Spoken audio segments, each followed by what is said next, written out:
হজরত ঈসা আলাইহিসসালাতু ওয়াসসালাম। হজরত ঈসা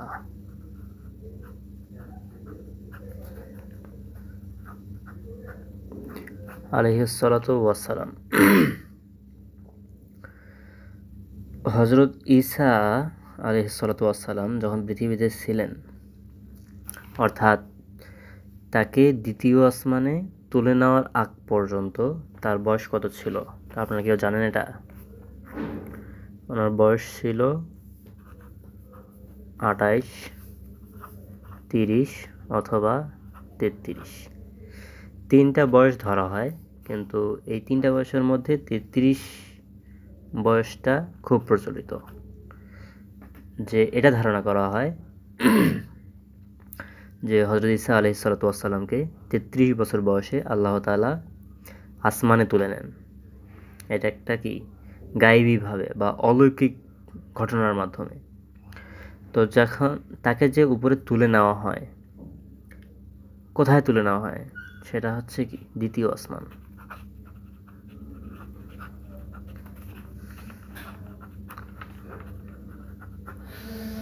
দ্বিতীয় আসমান, তাকে দ্বিতীয় আসমানে তুলে নেওয়া হয়।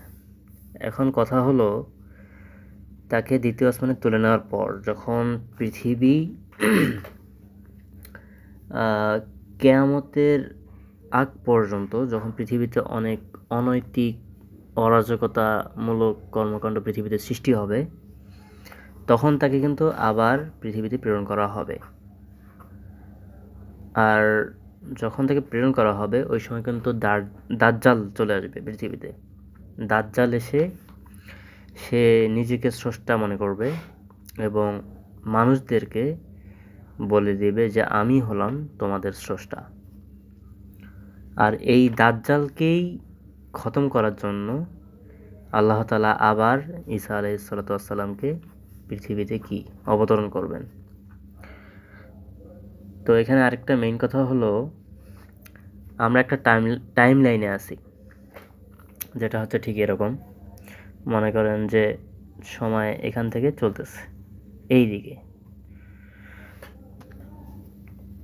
তো এখানে আমরা যে টাইম লাইনে আছি,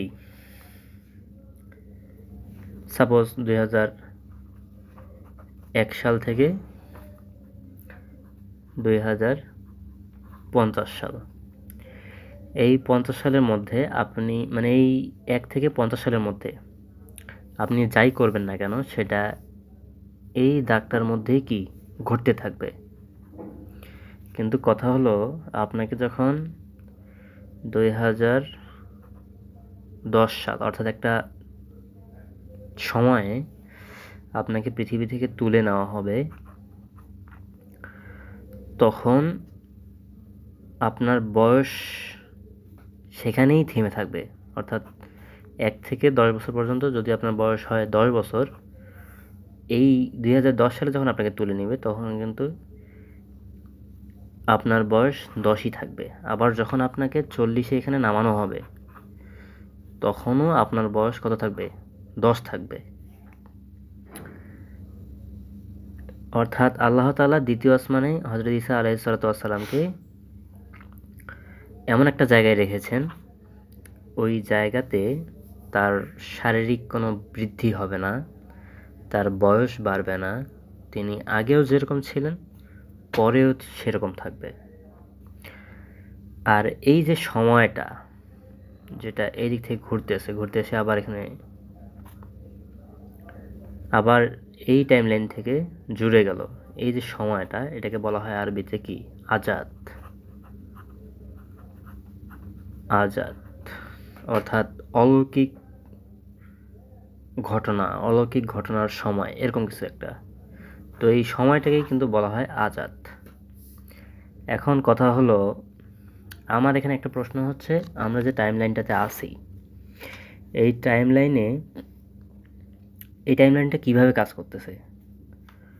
সময় কিন্তু কখনো থেমে থাকে না, এটা আমরা জানি যে সময় অবিরামভাবে চলতে থাকে। তো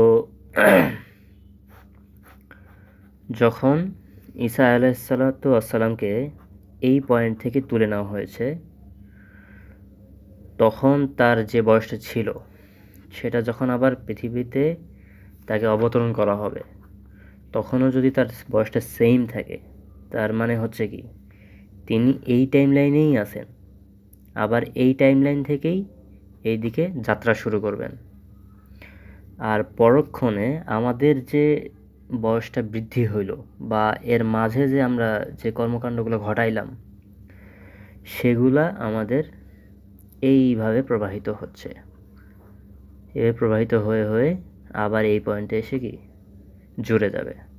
অর্থাৎ এইখানে একটা বেলুনের মতো ফুলে গেছে টাইম লাইনটাতে।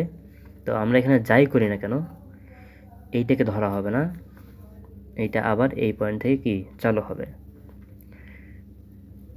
সুবহানাল্লাহ।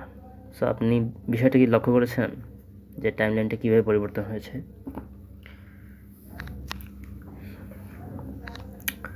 তো এই সময়টা কিভাবে কাজ করতেছে, আমি একবার একটা ব্ল্যাক হোলের বিষয়টা দেখছিলাম ইউটিউবে হয়তোবা। তো সেখানে যখন টাইম ট্রাভেলের কথা বলা হয়, তখন বিষয়টাকে এভাবে আলোচনা করা হয়েছিল যে এইটা হচ্ছে আসমান বা ব্ল্যাক হোল যে বিষয়টা আছে সেটা। আপনি এই পয়েন্ট থেকে একটা এ পয়েন্ট ধরে নিলাম, এই পয়েন্ট থেকে এই পয়েন্টে যাবেন, বি পয়েন্টে। তো যখন আপনি এ পয়েন্ট থেকে বি পয়েন্টে যাবেন, তখন কিন্তু আপনার সম্পূর্ণ রাস্তাটা প্রবাহিত হতে হবে বা সম্পূর্ণ পথটাকেই চলতে হবে। তো যখন সম্পূর্ণ পথটা চলবেন, তখন কিন্তু আপনার অনেক সময়ের দরকার আছে বা একটু সময়ের দরকার আছে, টাইম। তো ওরা এই বিষয়টাকে এমনভাবে ব্যাখ্যা করছে যে টাইম ট্রাভেলটা হবে ঠিক এরকম: আপনি এ পয়েন্ট থেকে বি পয়েন্টে যাবেন, কিন্তু আপনাকে এত বড় যে জায়গাটা লাগতেছে বা সময়টা লাগতেছে, এতটুকু সময় নয়, বরঞ্চ খুব ছোট্ট অল্প একটু সময়। তো এর জন্য এই যে এ থেকে বি যে পয়েন্টটা আছে, এটাকে তারা এইভাবে আনিয়া যুক্ত করছে। অর্থাৎ সেই দুইটা পয়েন্ট এইভাবে সংকুচিত হবে, হয়ে এমন এক জায়গায় স্থাপিত হবে যেখান থেকে বিষয়টা মনে হবে ঠিক এরকম যে এও এখানে আছে, বিও এখানে আছে, অর্থাৎ এ বি একসাথে লাগা। আপনি এখান থেকে এ থেকে বিতে যাবেন মাত্র কয়েক সেকেন্ডে বা কয়েক মিনিটে। আপনাকে এতটুকু পথ আর অতিক্রম করতে হচ্ছে না। সো হযরত ঈসা আলাইহিস সালাতু ওয়াস সালামের বিষয়টাও ঠিক এমনভাবেই ঘটতেছে। আমরা এদিকে যাই করি না কেন, তাকে তার জায়গাতেই এইভাবে টাইম ট্রাভেলের মতো বিষয়টা তার ক্ষেত্রে ঘটতেছে। অর্থাৎ তিনি 2010 সাল থেকে 2040 সালে যাচ্ছে মাত্র কয়েক সেকেন্ডে, এটা তার কাছে মনে হবে।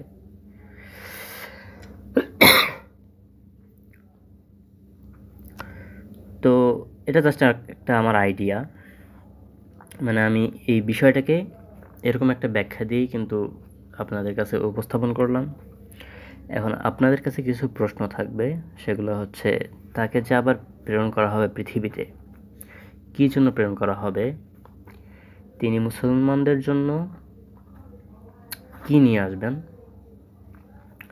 কোন ধরনের উপকারে তিনি আর কাজে আসবে, আর তার পরবর্তী সময়ে তার মাধ্যমে আমরা কিভাবে উপকৃত হব, এই সব কিছু প্রশ্ন যারা দিতে পারবে তাদের জন্য ছোট্ট একটা পুরস্কার থাকবে। Thank you. বুঝতে পেরেছেন?